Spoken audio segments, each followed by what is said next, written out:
Hey everybody, how you doing? God bless you. I just want to make a real quick video. I'm hoping I can do this quickly because I'm in a bad area. The reception's bad, and I know if I have just a couple minutes of video, it should upload all right. But some people are asking this passage, and I think it's in First John chapter 5, that basically is saying, hey, there's sin. All unrighteousness is sin, but there is sin that doesn't lead to death.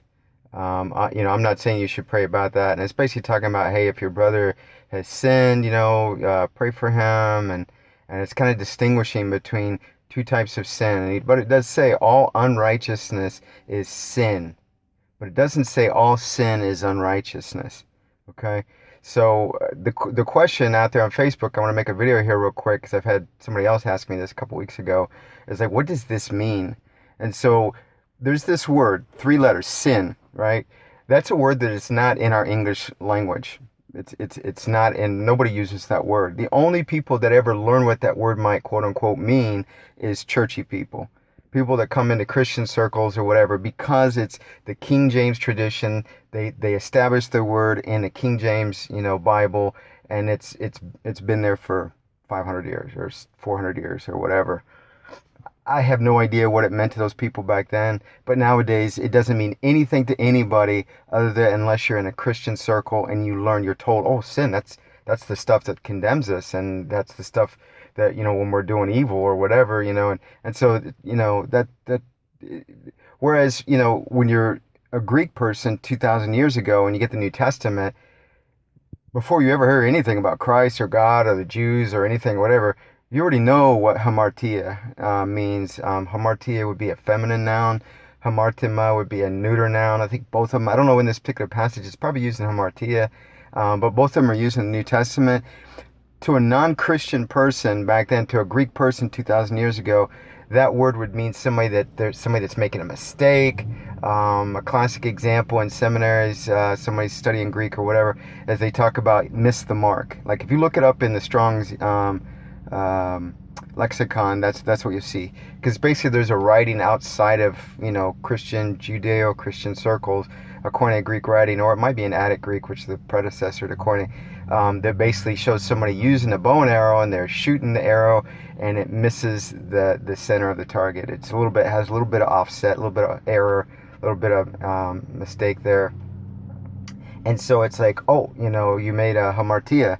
And so that's what we're talking about. It really is the idea. In fact, with this Greek school that I went to, there was a little cartoon that a professor had in one of the chapters that we had, where it was a teacher saying to the student, and he was like, kind of his finger, he's like, you made a hamartia, whatever, and he's basically scolding him for making a mistake on his exam and stuff. So that's really what the word means. It really has to do with like error. It has to do with mistake. It has to do with the opposite of truth. It has to do with the opposite of what is correct, right? That's literally what it means. However, unrighteousness is something altogether different. And our unrighteousness is quite often what I try and draw people's attention to, because Old Testament, New Testament, that's what the Bible is talking about.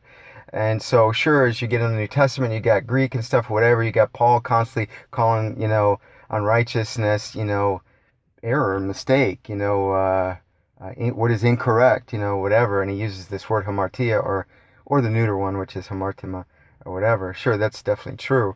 But what is John saying here? What he's saying is, because if we start with Paul in 1 Corinthians 6, 9 through 12, he gives all kinds of examples of unrighteousness. Now, another example of the King James tradition, they weren't consistent. Sometimes they'll take the word adikaios or some variant of that, which would be unrighteousness, and they'll translate it as iniquity, maybe injustice, something like that, but that's the idea. But anyway, in 1 Corinthians 6, 9 through 12, he's got all these examples of unrighteousness, and he says, I warn you as I did before, those who live this way will not inherit the kingdom of God. Now, that list is very similar to the acts of the flesh that's in Galatians 5, 19 to 21. And he says there, I warn you as I did before, those who live this way will not inherit the kingdom of God. So going back to John's letter in 1 John, I think it's chapter 5, where he says all unrighteousness is sin. Notice he didn't say the reverse.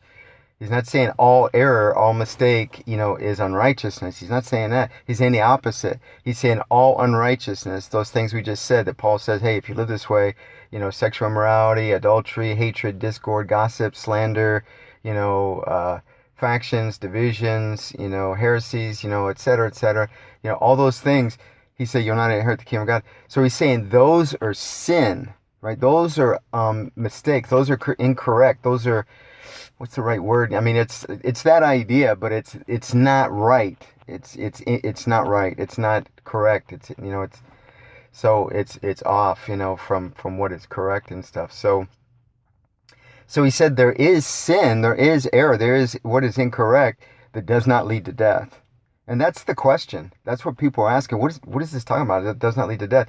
So when you know that this is just things that are incorrect or mistakes or whatever, but they're not acts of unrighteousness, that's what I believe. I mean, I'm really confident that's what he's talking about, is not lead to death. That's what he's talking about. So I hope this helps you. All right, God bless you.